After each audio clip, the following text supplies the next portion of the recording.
What's up, guys? It's KB. Make sure you subscribe to the Underground Sports Philadelphia YouTube channel. Click the bell icon down below so you don't miss a single video from us. And thanks for tuning in to another video from Underground Sports Philadelphia. Now let's get into it. Philadelphia, baby, you're gonna love it. Best sports fans in the world. Actually, the worst, but that's what makes them the best. Welcome back to Top Bins, the show bringing you all the action from England and Italy, Premier League and SerieA. I am your host, Matt, joined by my co-host, Dom. Dom, how are you this Thursday evening? Not our usual time of recording, but... Yeah, delayed it a day. I'm doing all right. Monica has COVID, so I'm kind of keeping distance and trying to keep her company as best as I can, the way, like through FaceTime and things like that. So, but aside from that, I'm good. I am COVID free, and same old, same old. Happy Milan turned it around. How are you? Yeah. It's weird. Each week we get on, and it feels like between Liverpool and Milan, we've sort of commiserated with each other at so many times this season. This week pretty nice. We'll see how the weekend and this next week, the next week brings us. But this week, not so bad. The will to live is a lot stronger for sure. We have very similar storylines. Right. Well, let's hope. I would love nothing more than Liverpool to have a 1-0 home win in the Champions League next week. I'm not sure I see that on the cards, though. We'll touch on them a little bit later, Milan especially. We're going to start in England. We're going to start not the weekend, but the game yesterday, which had been, I think, on the calendars now for a few months in terms of anticipation. We got to see a little taste between Arsenal and Manchester City a few weeks ago in the FA Cup. Manchester City won that game 1-0. It was a really fascinating game and very exciting. They played yesterday on Wednesday. Arsenal won, Manchester City 3. It is the first time again in the league that we've seen these two teams go at each other this season, which is rare because of the fact that we're in the middle of February and we're finally getting to see our two top title challengers go at it. But it gave us a lot of good stuff to chew on. I think the biggest takeaway for me was there was some crucial Arsenal mistakes that got punished, and that has not really been the case with them so much this year. We've talked a lot about the fact that they're a young team, and I think a game like this maybe showed a little bit of that youth. That doesn't mean that they can't go on to win the title or anything like that, but I just think sometimes, to me, that little bit of lack of experience, and they also didn't have Thomas Partey for this game, right, which is certainly like a big absence. Like, he was a very crucial midfield player for them. They had to play Jorginho in his stead, who's only been with the club a few weeks, of course, but there's the Tomiyasu back pass that De Bruyne latches onto and loops over Ramsdale's head. And I felt like that was obviously a big mistake. Gabriel a few times too, I think, got caught very awkwardly, like a lot of defenders do against Erling Haaland. It's not easy to silence him through a game. I'm not going to necessarily fault him for that, but I think it was more concentration rather than, sometimes rather than necessarily like just being kind of like physically outdone by someone like Erling Haaland. They were battling a lot in that game. Haaland obviously ends up getting the crucial third goal, which puts it away. I think even for the Grealish goal, you could perhaps like raise some eyebrows at some of the Arsenal defending. That doesn't mean that this title is dusted. It actually just means now it's dead even. Arsenal have a game in hand. They're both level on points. City just ahead on goal differential at the moment. But I do think it gives us a clear picture of kind of where these teams stand, at least head to head. And I think, depending on what side you want to be on here, you can pull a lot from this game narrative-wise, right? Like, I think there's any number of ways you can go. I still think it's just too early to tell where this title ends up. Arsenal have been largely much more consistent this year, but City in like the big games have put on some good performances. They've also put on some clunkers. They had a really bad record away from home. They've been a losing streak on the road in the Premier League. They had dropped some important games this year. They've lost away to Liverpool. They've lost to Spurs.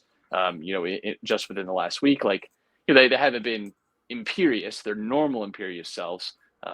Neither of these teams I would say are perfect, but it was a great game. All that said, very exciting. Yeah, controversial-esque penalty. I saw some people talking online about that. Like, is it a penalty? Is it not? I'm not sure, but I do know that City created a lot more quality chances than Arsenal. right? Arsenal had the upper end in shots, 10-9, but only 1 on target for Arsenal when 6 were on target for City.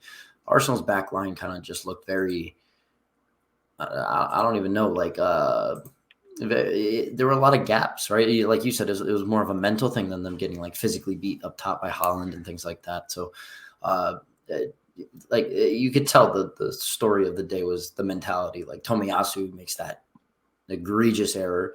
And even on the second goal, Tomiyasu, it looked like Ramsdale has it covered. Like he kind of sees where the shot's going, and Tomiyasu comes in, and that slight deflection kind of throws off the goalkeeper. And I mean, the last goal, it's bound to happen, right? De Bruyne is going to get through somehow, make a nice pass. They were picking Arsenal apart with their passing. Their through balls trying to get in behind were very good. So when it comes to the race, Arsenal's in a tough patch right now, winless in 4, right? So I don't know. Arsenal could shake this form and get back to their consistency. City could go on a run. They can do it. I don't know. Arsenal are in a rough spot with substitutions as well. They're dealing with some injury issues and players out, and some new players still getting acclimated to the club. So, City is obviously the deeper team with better quality players coming off the bench, which helps them late game, which is when they get the 2 goals, right? The 2 goals were the 77th minute and the 72nd minute and the 82nd minute. So, late game, that late third stage of the game is when, you can see Arsenal's kind of letting up, because that's when they're making the subs. That's when all the changes are happening, because their players are getting tired. Yeah, Jack Grealish has done that a few times this season for City as well, where he's come on and like the 70th plus minute has found a goal, a big goal. I will say a bad omen for Arsenal, speaking as a Liverpool fan, is anytime City have had like a goal line clearance, that was like maybe inches away from going in. For us, it was like 9 millimeters or something, but that they cleared, and then it just went over the line against Burnley in one of the many seasons we lost the title to them. Not a great omen, like if you're talking about, if you believe in bad luck and you believe in signs of things come. They did obviously get a penalty off that play, which Bukayo Saka put away. Showed his real composure in that moment. It's a big moment in the game right before halftime. You're 1-0 down already to a team that is very hard to make any inroads against. And the fact that he dispatched that penalty, I think, speaks a lot to his composure. That, I think, is what I'm most looking forward to seeing from this Arsenal team, is they haven't had to deal with the diversity a lot this season. And that is because they've just played so well. They've just been such a good team. It is not easy to rebound from big losses, and it had a tough stretch, like you said, over the last 4 games, 3 of those in the league, and it's definitely been their worst stretch of the season. And I am looking forward, and I think Arteta has the ability to do it. Everything that I've read about him, I even through watching the Amazon documentary, right? You can tell he has definitely a good way of connecting with the players. You see that a lot out of guys, especially that were captains and then go on to management and stuff. It makes a lot of sense. He would have a good ability to sort of round everyone around, but I do worry a little bit, just because, listen, and again, just speaking as someone that has had to watch my team be in a title race with City, is you don't know when the next opportunity that you make up ground with them is. Now, you do have the game in hand, and that's crucial, but you still have to play them one more time, and you have to go to Manchester for that. That's at the end of April. That is not quite a total title decider, but it very well could decide the title. It's one of those, and that's what would worry me. City have beaten them 11 straight times in the league now. This has been a very one-sided sort of struggle between the two. Now, Arsenal have gotten the better of them in the club competitions a few times over the years, but largely speaking, this has been a City-dominated. Now, City have dominated most games and most rivalries over the last 5 or 6 years. A lot of clubs have probably lost 11 straight, 12 straight, 13 straight, whatever to City. But that does not fill me with a ton of confidence either. Yeah, but, law of averages and probability, one's bound to come for Arsenal, right? Right? It has to be, right? Yeah, I said the teacher in you. Granted, I said the same thing before this game, and I was like, oh, it's been 10 straight losses for Arsenal's got this one, right? The 11th, the chances, no, Arsenal lose again. So who knows? I don't know. It doesn't bode well for Arsenal for that game in late April. I mean, the only thing that Gunners fans can hope is that they're not dealing with injuries. Arteta has figured out the best possible lineup with the players, especially with the new additions. Like, there are some bright points. Like Martinelli's been playing very well for them, kind of low key. Everybody kind of hones in on Nketiah and Saka, and like Martinelli's kind of doing things himself out there. I mean, Martinelli has been awful since after the World Cup. That was actually that's what I was gonna say, is that Martinelli post World Cup has been brutal to watch. Before that, yes. Like in the first stage of the season, yes, Martinelli was great. He is actually, I think, one of. What are you talking about? He has the third highest rating for Arsenal for the match. He's not playing bad. He's not been good, Dom. I'm sorry to say. I understand his rating, like within like whatever we used, like who scored and fought mob and all that to like just to give us a general idea, like all the stats of the match. He has not played well. He's not played well recently. I'm sorry to say. Does not have a goal since New Year's Eve. Sorry, he's goalless in his last like 7 games. He has not been as good as he was for like the first 3 months of the season. Like he was a very big part of this team going into like the World Cup break with the title, sitting at the top. He has not been that same guy, and that's been a struggle. Saka's really stepped up. Odegaard has been great all year. Saka, especially post World Cup, has enjoyed a lot of success. And Nketiah has been like hit or miss. I do wonder, if Gabriel Jesus, like when his timetable is I'm thinking around March is when he's supposed to return. That could obviously be a big reintroduction into the squad for him. But yeah, Martinelli, I think is one of the the guys I think you're really hoping figures it out over the next week or two, because without him, I think that is without him at his form that we saw, I think it's a tough loss, and I think Trossard too might be getting a start here or there. If not, because I would certainly be considering it if I'm Arteta. Mm-hmm. I would like to see Trossard come on a little bit more. Would you consider that a high profile signing for Arsenal? I mean, or is Jorginho a high profile signing? I mean, if you're talking about like profile of the player, Jorginho is, I guess, the more accomplished player. I mean, he's won a Euros. He's again top 3 Ballon d'Or voting. He was allegedly one of the 3 best players in the world. Absolutely ridiculous, but yeah, I think Jorginho is technically the more higher profile. Trossard was obviously playing much better this season.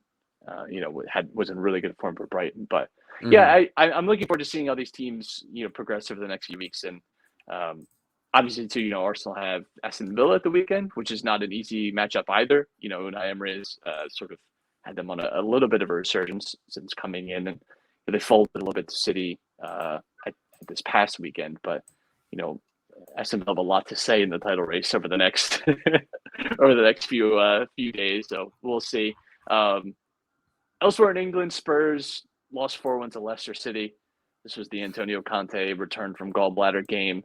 And now he's actually out again because he's had some sort of like setback with his recovery. So obviously hope he's all right, because that could obviously trend in a very scary direction if you're not recovering properly from surgery, if overdoing it too soon.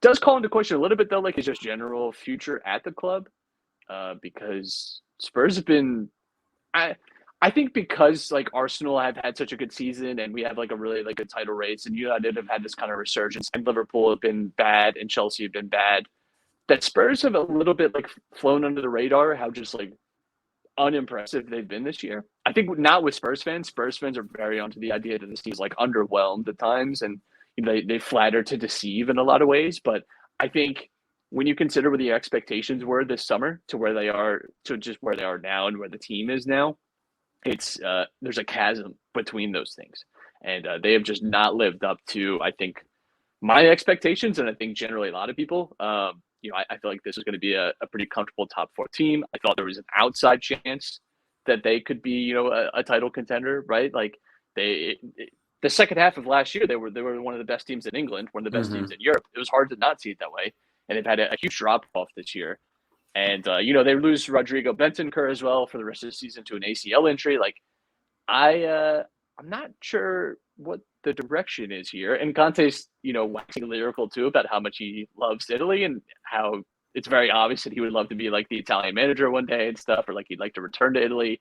And that's not new. It felt like every week last year we were getting an Antonio Conte talking about returning to Italy. But, at what point do you start to just take it seriously? Like, yeah, maybe this guy just isn't happy. And maybe he would just, be happier in Italy. I don't know.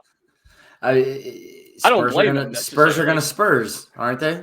I think that's the saying, right? Spurs are going to Spurs. So. Hard cutting analysis. That is. But it's true every single time. Every single time. Every single season. The cobwebs grow in the trophy cabinet. Like, it's, they get unlucky. Something just doesn't seem to be working for them. And then, they do. Remember, Leicester City was like one of the worst teams in the league at one point. And now, you've got Tottenham losing. You've got Conte rushing back from surgery too early. And now the rumor mill's going that he's not going to be there anymore. I don't know where they go, dude. It's always a barn fire. You're speaking like a man whose club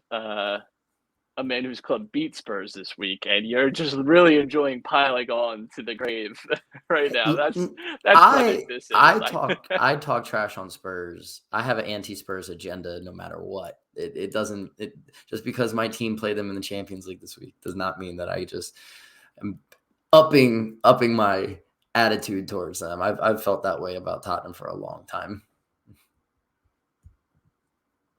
Okay, well, I'm glad you're keeping true to your word. I think if it was any manager that wasn't named Antonio Conte, I think there'd be a lot more discussion about his future. I think it's because of his pedigree, even within England, right? Like, he had one of the most successful non-Pep, non-Klopp seasons of this decade, or I guess the past 10 years. With that Chelsea season, that he's earned, I think, a lot of like goodwill fairly. And, he's obviously tons of success within Italy as well. Like, I think that's probably the only reason that he has not like really publicly, I think, criticized as much.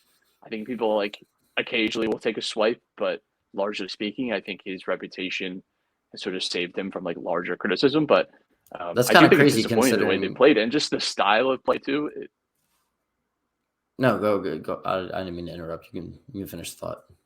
The style of play, I think, is what is more frustrating from like a Spurs perspective. Is that Antonio Conte's never really been like, wow, beautiful football to watch. Like it's never quite been that. It has at times been very exciting because like the teams breaking on the counter can be exciting in its own way. But this team really isn't even doing that. There's no like discernible quality in them, and there's no style of play that like I sort of recognize. It's not even like, it doesn't really remind me of even past Antonio Conte teams. It's like, yeah, they like to soak up pressure and that's how they get the results and things like that. Like, it hasn't really felt that way. It hasn't felt good to watch.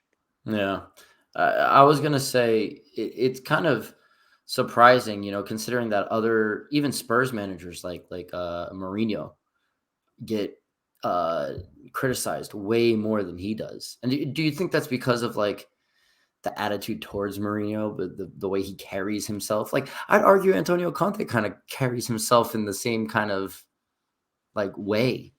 Mourinho carries himself, I think, in a very like arrogant, but knowing, like, Mourinho, I think, attracts the attention to himself. He has always, to me, been like the magnet, and he kind of likes it. He has this ego about him too, but I think he's also smart and knows that he can attract a lot of the negative attention, and it escapes the players.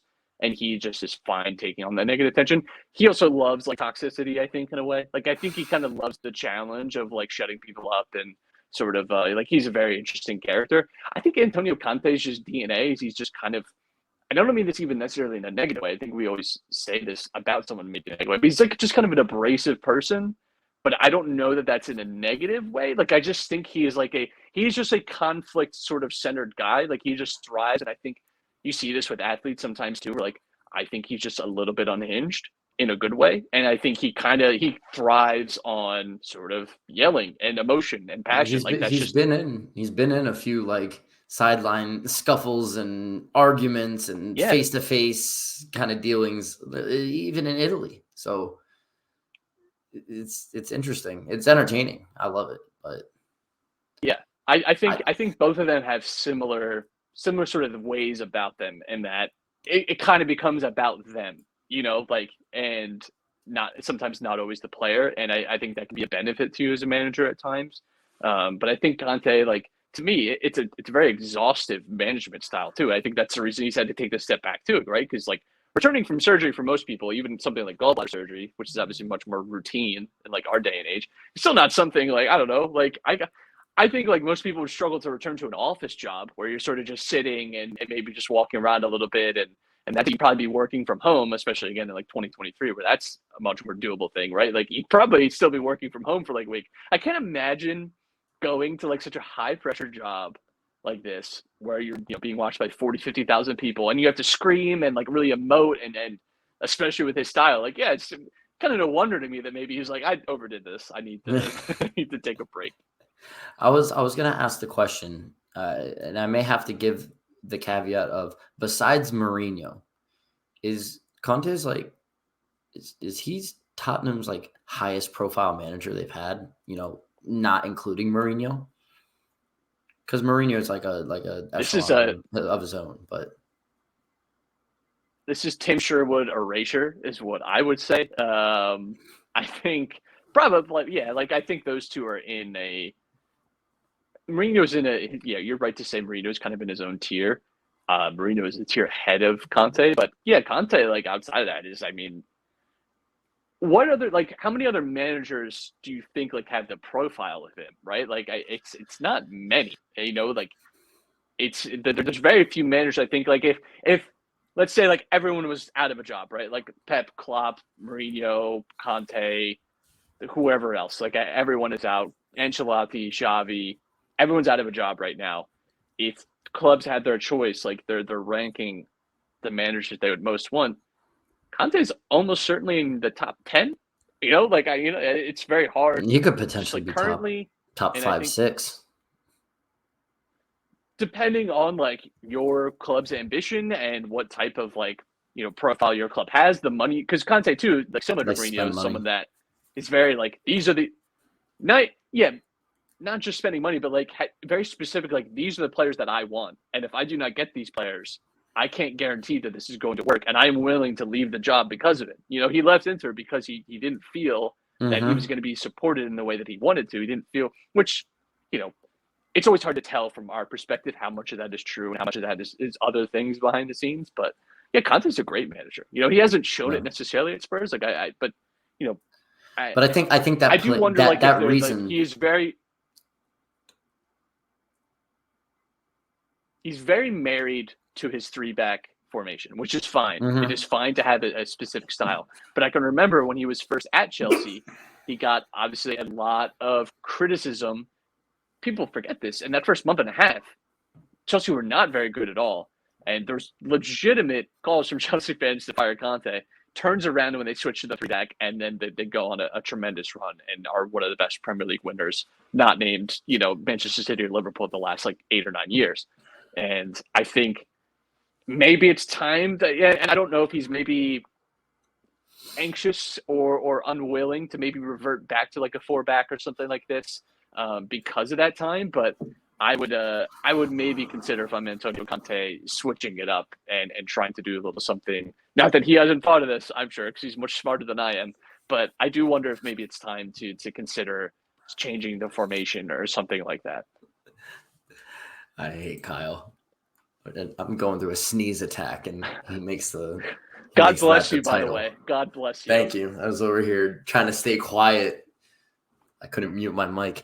No, I was gonna say. I gotta say, you did a pretty good job of being quiet. Thanks. I was gonna say that I think the reason why criticism haven't been called on him as much as they should be or could be is probably because of that, right? It's like one of their highest profile managers in club history. Kind of don't want to piss him off because what'll happen, So yeah, the 3-back formation, I like a team that runs a 3-back, but I don't know if they have the proper players to successfully do it. I mean, I didn't watch this game, but I can speak for what I saw Tuesday in the Champions League. And, you've got fullbacks playing center back in this 3-back. Eric Dyer is a makeshift center back, but he also finds himself halfway up the field most of the time. Like there isn't like, there's structure, but there's not structure. And like you said earlier, there isn't like an identity or like a style. It's kind of just like hit it forward, chase it, big body, try to draw a foul. Like that's what it seems like they're doing.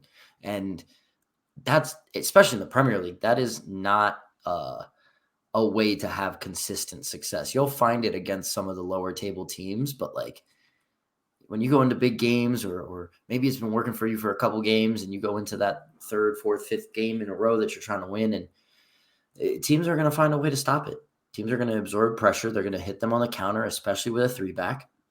Teams with better wingers are going to get down and open and find themselves in odd man situations and score goals. It's going to be tough. They need to make some type of an adjustment. I don't know if it's a 3-back or 4-back. They have to do something. Yeah, I think too, like, they haven't been helped totally by the fullback situation. Pedro Porro was supposed to come in and sort of fix the right back area, which has been a little bit of trouble. Perisic, I don't think was brought in necessarily to start. I think they had in mind that him and Ryan Sessegnon were going to like deputize each other a little bit more than they have. And now, obviously, too, you have Benton Kerr out. In the Champions League, you have Skip and Pepe Sarr playing together, which I thought looked pretty okay. But you also have Lloris out right now. And although Lloris has had some mistakes in him, like, I think he's better than Forster is at this stage in their career. So, yeah, it's tough for Spurs right now. Just wanted to touch you because Liverpool did win. They did beat Everton in Merseyside derby. Hey, the new manager bounce is a hell of a thing. That felt nice, just on a personal level. But again, for Everton, who obviously had a big win and had something to say, regards to the title race, like a week and a half ago, whatever it is now. At this point in time, is surely flying. Really needed a result. Leeds lost at the weekend. They don't have a manager at the moment still. Everything's still a little bit nebulous there. It was a good time to maybe make up some ground, and weren't able to do so. And I think, Everton, it's a worry, because I thought they looked impressive against Arsenal. Did really not look impressive against Liverpool. Now they have Leeds this weekend, which is obviously a massive, massive game in terms of the relegation scrap. It feels like Everton are in these games a lot recently, where like every other week it feels like they're playing a team that's sort of in the relegation zone around them, and it literally has worked out that way because they played Liverpool and Arsenal in their last two, but then they had West Ham, Southampton, sandwiched between Manchester United, Brighton, Man City, and then Wolves. Now they have Leeds coming up. Like they've had these games. They have Aston Villa next week, and then Nottingham Forest in the first week of March. Like they've got big games coming up that I think really matter a lot to them in terms of their survival. And this Leeds game is the one that I think you look at a lot more maybe than the Liverpool game and the Arsenal game. Is like really need to get a result out of that one. It's so crucial that you do. So I just it's going to be tough. I'm still worried about them. It's going to be tough for them to find consistency. This isn't a team that can put together 2, 3, definitely not 4 games of good football to be able to get some points scrapped, like maybe a couple draws and get a win. And I don't see them doing that. I really don't. It's a shame. They'll get these like one-off wins against a big club, but that's not going to save their season. They're just catching a team on a bad day when they played down to their competition. They're going to go against some of these other teams that have something to play for to stay out of the relegation zone. They're not going to be able to squeak out a point. Yeah, like I said, I'm really looking forward to seeing them play Leeds, who are still without a manager. They had some decent performances against Manchester United in the interim. We'll check that out, and that's definitely one to watch this weekend. Let's kick over to Italy. Not a ton of action in Italy this past weekend, and a lot of the games ended in draws. There wasn't like a ton to glean out of this weekend. I didn't personally feel like in Italy, like not much changed. I don't feel that my opinion changed a whole lot, but there was obviously one big matchup, in the top four. That was Lazio 0, Atalanta 2. I think if you looked prior to the weekend, it would have been the game you picked out anyway. And then it was a great game by Atalanta, at least. Lazio left a little bit to be desired. The big story coming out of this is Rasmus Højlund, the striker for Atalanta, who, I don't know that we've really talked about him a lot this year, but, he's someone that I think was on people's radars coming into this season as someone as a potential breakthrough candidate. We've seen this with Atalanta over the years. They definitely have a knack for developing young players, and these guys, like someone we just talked about at Spurs, Christian Romero, right? Like someone that just has like the opportunity to play a little bit more and look fantastic. And Rasmus has been one of those players. He looks really electric in this game. Finally gets a goal as well. Some for pace to Lazio, him. it is just he does. He had like the bursting runs he was making in this game, breaking the lines, which I like this Lazio team. They have surrendered quite a few of those performances throughout this season. I would say, they're not blessed with pace at the back. Now they've limited goals and goal scoring opportunities, but they're not the most athletically inclined. I think Rasmus is the type of striker that probably would give a Lazio team a lot of issues, but this Lazio team have one of the better defensive records in Italy. So it is always a little surprising when they get hit for 2 or more. But for Atalanta, I think it's a huge win because we know, and we're going to be saying it every week for the rest of the season, that 2 through 6 is such a tight race that anytime you're similar to how we just talked about Everton and Leeds this weekend, when you're playing these games against teams in direct opposition to you, where you're all vying for the same spot, I think it's a really big result. Atalanta have done this quite a few times this season too. They've had these bigger results within the season, and they played some of the big teams pretty well. And they had a little bit of bump in form in the last week and a half. They obviously started the new year coming back from the World Cup break really hot. They were scoring lots of goals. It was very reminiscent of the Atalanta that maybe people sort of associate with, right? Like with the high scoring and all those games, like 8-2 results and whatever.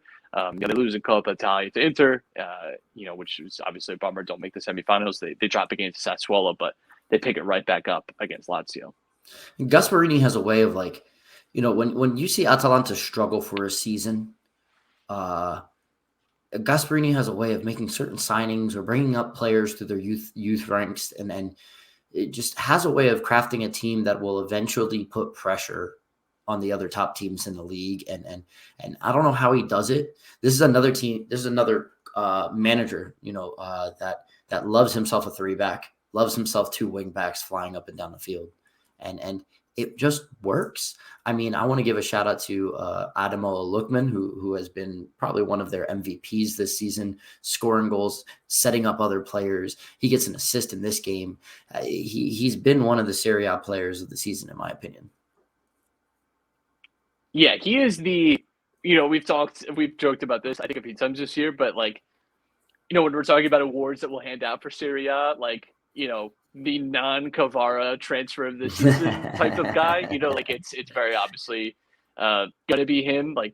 Kvaratskhelia is very clearly going to be the SerieA side of the season. How could he not be, even if the season ended today? But yeah, Lookman is someone, I remember talking about him in the summer too, and I thought that was decent business. It seemed like no one was really circling him, and Atalanta ended up picking him up, and they have a habit too of sometimes rehabbing players a little bit, and also I think sometimes again giving players just a little bit of direction and a little bit of focus. I believe he's only 25 as well. He's sort of been a player that feels like he's been around a little bit. He was in the Red Bull group. I remember he broke through at Everton.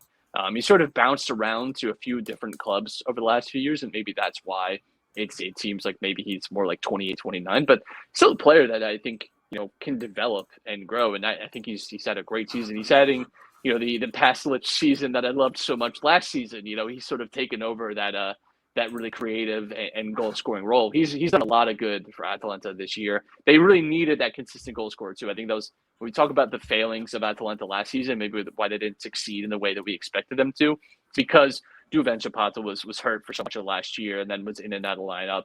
There's a lot of stuff with Ilicic obviously too, ends up leaving the club, and obviously there's his own like personal struggles going on. Like there's just you have Pablo Gomez like never really fully being replaced, hard player to replace. And Luis Muriel like dip in form a little bit. We haven't gotten the same production. Like there's a lot of conflating attacking factors last year that I think really contributed to Atalanta maybe not being their typical selves. This year, having someone like Lukman again that is such a threat, that has gravity as a player too. And if Rasmus is able to develop, you have this good partnership between the two of them. Just think about it now for next year. This could be an Atalanta team again that is, I think we all want them to challenge for a title in some way, right? But like, I don't know if they will, but like think about them as top 4 again next year, right? Like it didn't feel that way coming into the season. I don't know that I predicted them for top 4, but I think we see this development over the second half of the season. I would feel a lot more comfortable about their spot next year. Yeah. What is it with these Norwegian players, man? Like I don't know what they're feeding them, but they're like low key, like on the verge of like becoming like a dark horse team in another World Cup. Like I feel like they'll make the World Cup in 2026 and make some noise. These Norwegian boys, they're on the come up. It seems like it's a trend now. Like everybody's signing a Norwegian player. It is tough because obviously, like qualifying out of Europe is just a challenge. That's always, I think, going to be something that holds them back, unfortunately. But yeah, I mean, if you're talking like, obviously Odegaard and Holland steal all the the headlines, right, in terms of their talent. But yeah, you have guys like Holland, obviously they're very good. Either someone like Alexander Sorolov, like an attacker that's had some success in Europe over the years, but I don't know that like the full team quality is there. But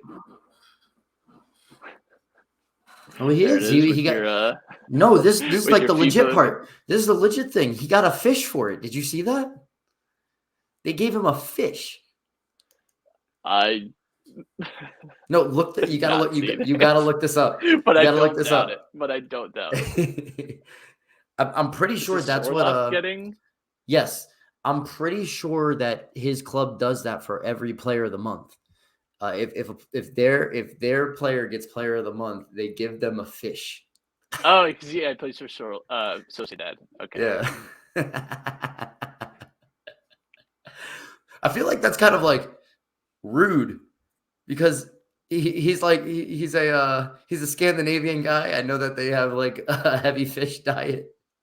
Well, I think Sociedad as well too. Like they're on the coast, right? On the coast, yeah. So they're very like fishing community. That feels like something that was like a thing in like the 1920s when it was like that was like how you paid players was like in fish and bread probably.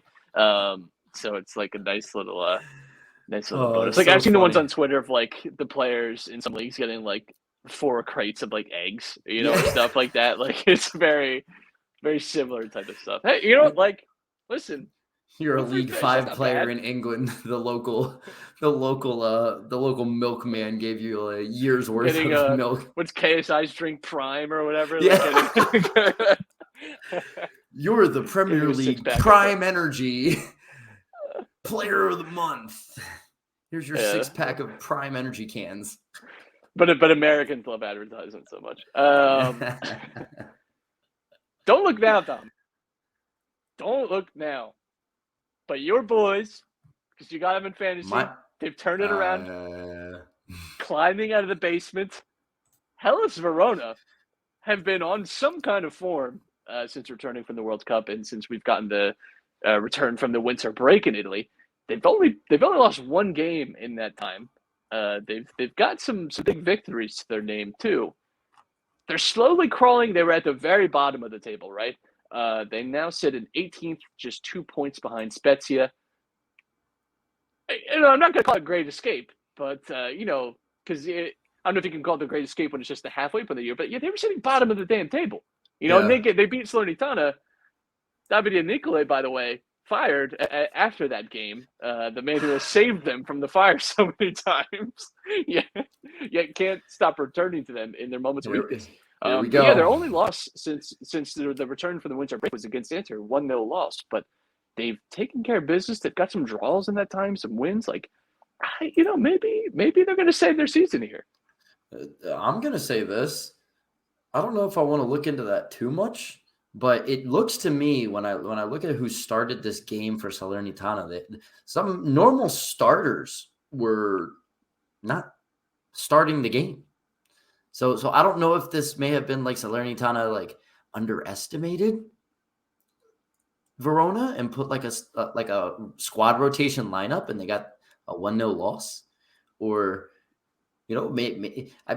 I will give Verona that credit, right? They've got 2 wins, 2 draws, and a loss in their last 5 games. So it's looking good for them. They're on the come up. They're still in the relegation zone. They have to continue this, but they're on the up and up. I'll give you that. They are on the up and up. You have to give me that because it's fact. Yeah. You don't obviously like. Come on, don't take the piss now. Come on, but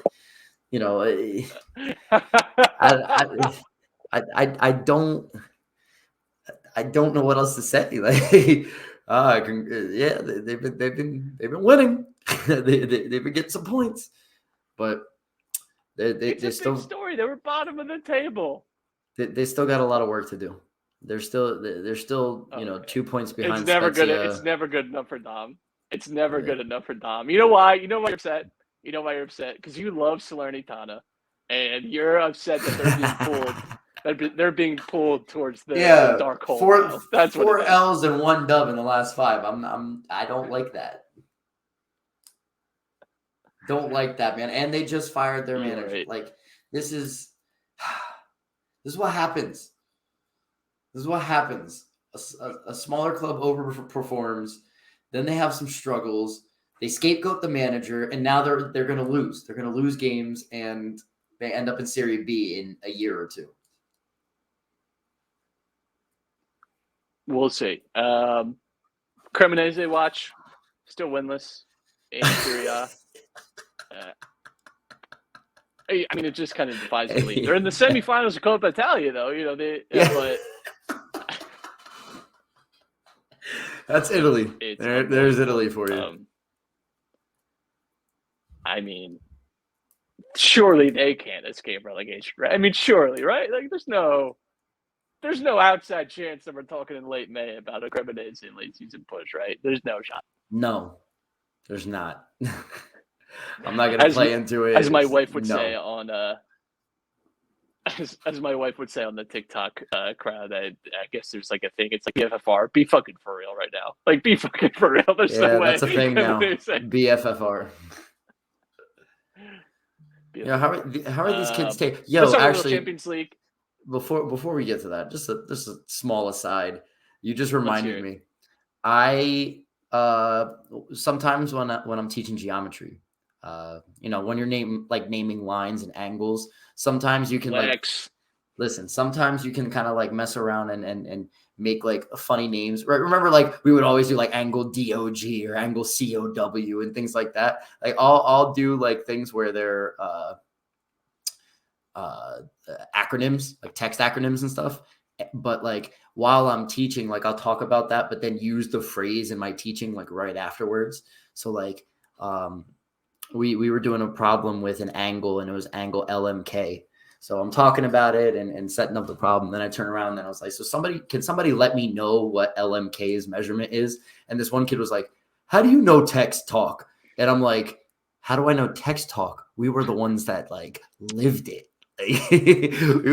we went on every day on AOL Instant Messenger and used that stuff to no end. Like, phrases, full phrases we were typing out like acronyms for, not these little like things. So these kids are taking our like these kids now are taking our acronyms like FR, because we would use for real all the time, and now they're just putting BF.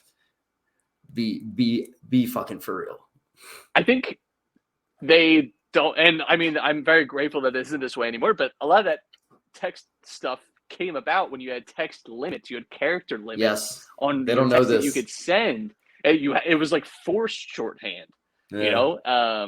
So yeah, like a lot of it, like that's why like people, instead of typing out YOU, will just say you still. It's like a holdover from that. Like, yeah, like it was out of necessity that a lot of this stuff was a lot of this stuff was born. And then sometimes too is like, I don't know, there's some thrill in like the younger generation having like own sort of like slang and language, which is like every generation across every like part of the world has that. But it is funny to see, you know, obviously to like the trends. And I'm sure like when we were kids, like the trend was definitely emulated a lot of like 90s fashion, like flannels, red one. We were teenagers, and now like all that stuff is back. But now I'm seeing like the Y2K stuff. The 2000s aesthetic. The 2000s aesthetic, dude. It's crazy.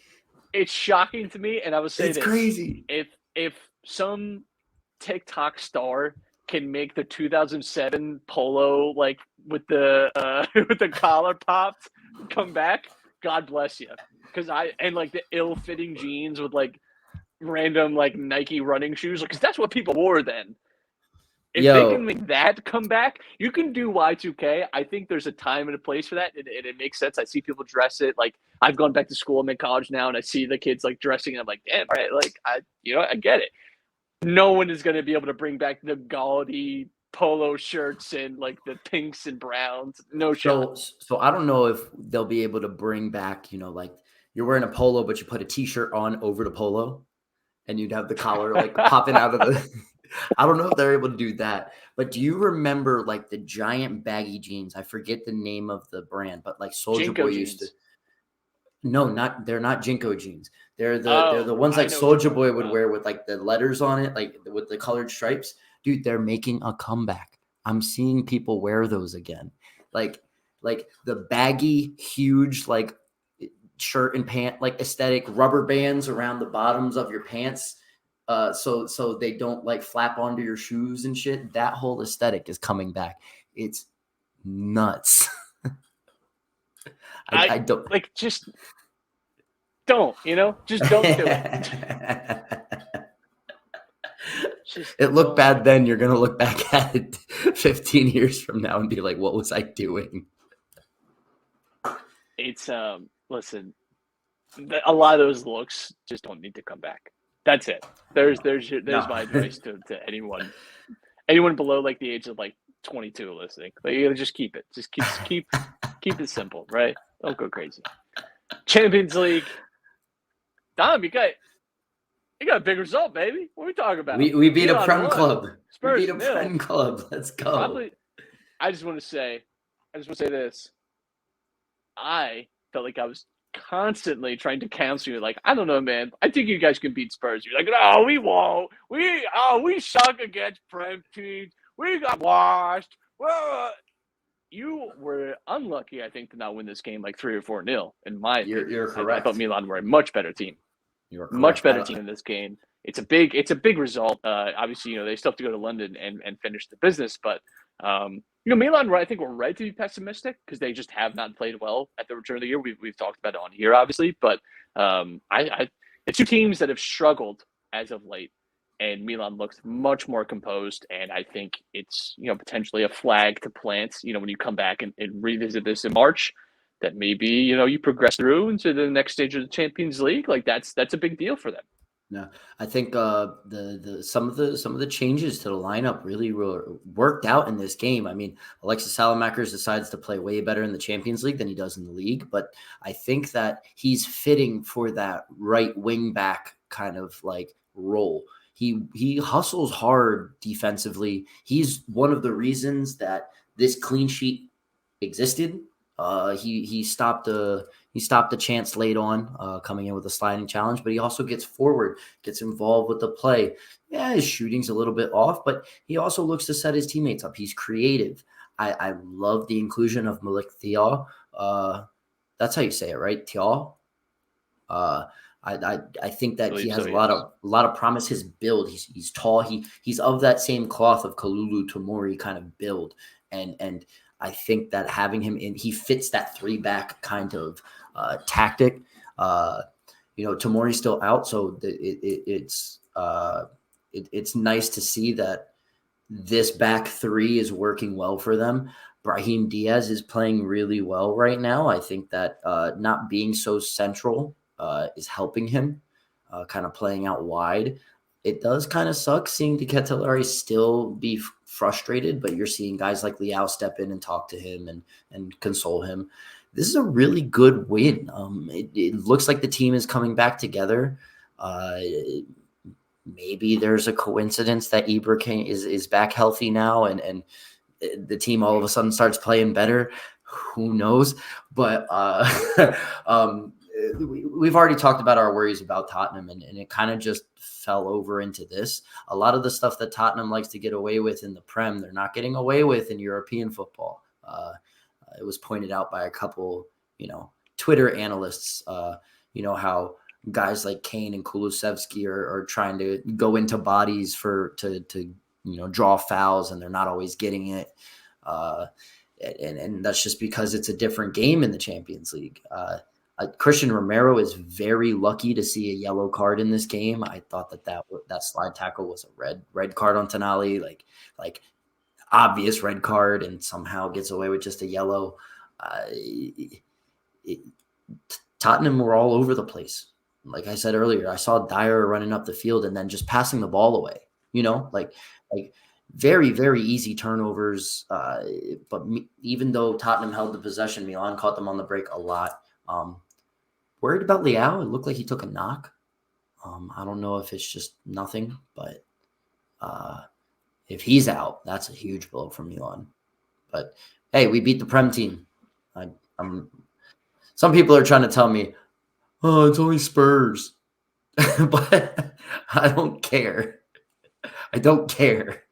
It does not matter when it's in the Champions League. A win is a win no matter what in the knockout stages. People always try and dampen the shine somehow. I don't care. It's not possible. Chelsea fall to Dortmund 1-0. Not a great performance from Chelsea. And I really felt like Dortmund were a little bit open in this game. And, Chelsea have just not achieved pretty much anything that they've wanted to this year. I think it's a frustrating result for them because I think they had opportunities to attack. And just that's been the struggle with them all year, has been goal creation. It doesn't matter that Dortmund are a team that have been a little bit more open defensively this year. One year team that has just not been able to create and score chances like Chelsea have. They've really lacked just like that final third threat.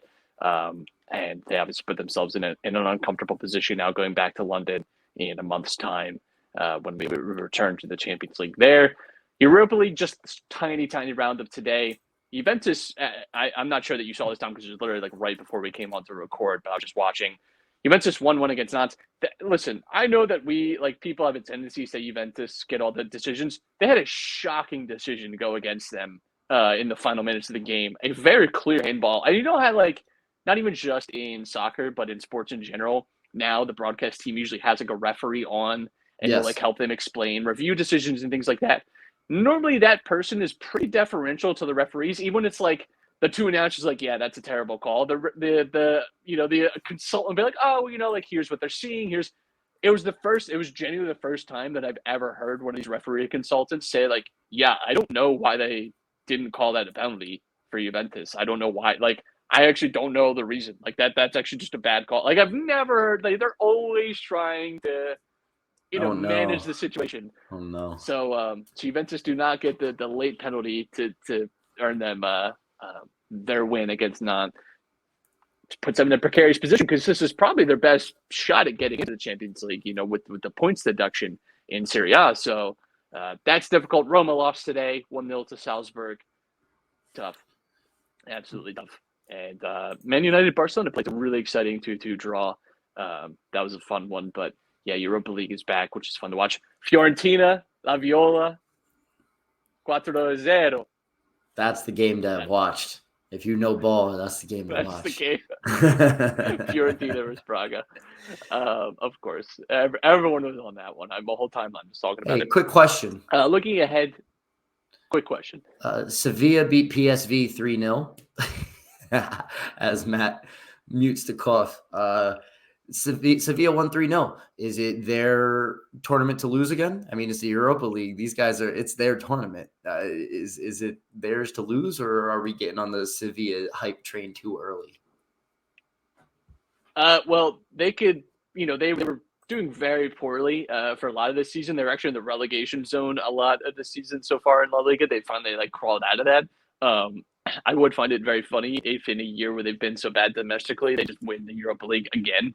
That'd be, yeah. I mean, maybe worry about them. I don't know. It's just there's something about this team. It's not even like the same teams, not even the same players over the years that have been there. Like there's something about this club and the Europa League. That just, I don't know. They just they seem to always do well. I actually had eyes on that game. I was watching the Galazzo show.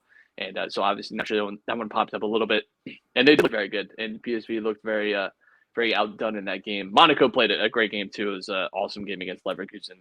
They had a late winner as well. So Europa League's always fun. I always like to throw it on just because you get to see some players that maybe you're not as familiar with, or that you remember that have just now gone to I call them rehab clubs, right? Where they just need a year or two to get good playing time and maybe be back into the center of our minds. Barilla Mbolo is at Monaco, which I totally that blanked on me. It's a player that you sort of forget about till you see him on your screen again. Let's look a little ahead to the weekend. No big blockbuster matches in Italy. To really look forward to that I would say our must watches. Just some general stuff. And even in England actually, Newcastle Liverpool.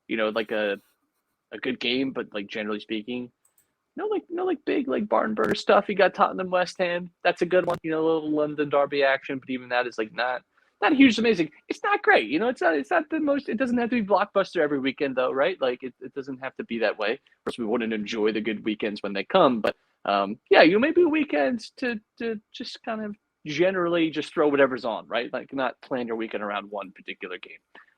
Anything to say before we get out of here, Dom? Follow me on Twitter at Wash Lifestyle, and that's really it, to be honest. I don't stream on Twitch anymore, so I can't just be follow me on Twitch, twitch.tv/SerieA. I don't really do that anymore. So if you want to join my Discord, hit me up on Twitter. I'll send you the link. We talk about FIFA in there and talk about soccer in there and whatever else, but that's really it. Follow me on Twitter. That's where I'm active. Follow the man on Twitter. You heard him. We'll be back next week. We'll be talking about the weekend that was. We'll be wrapping up Champions League action from next week. I'm sure I'll be I don't know, chugging Drano after Liverpool get beat 4-0 by Real Madrid or something. Nah, dude, that's not going to happen. Maybe. It's not going to happen. I love your optimism. I absolutely love your optimism. It's just not the way it's going to go. We'll be back next week, and we will talk to you then.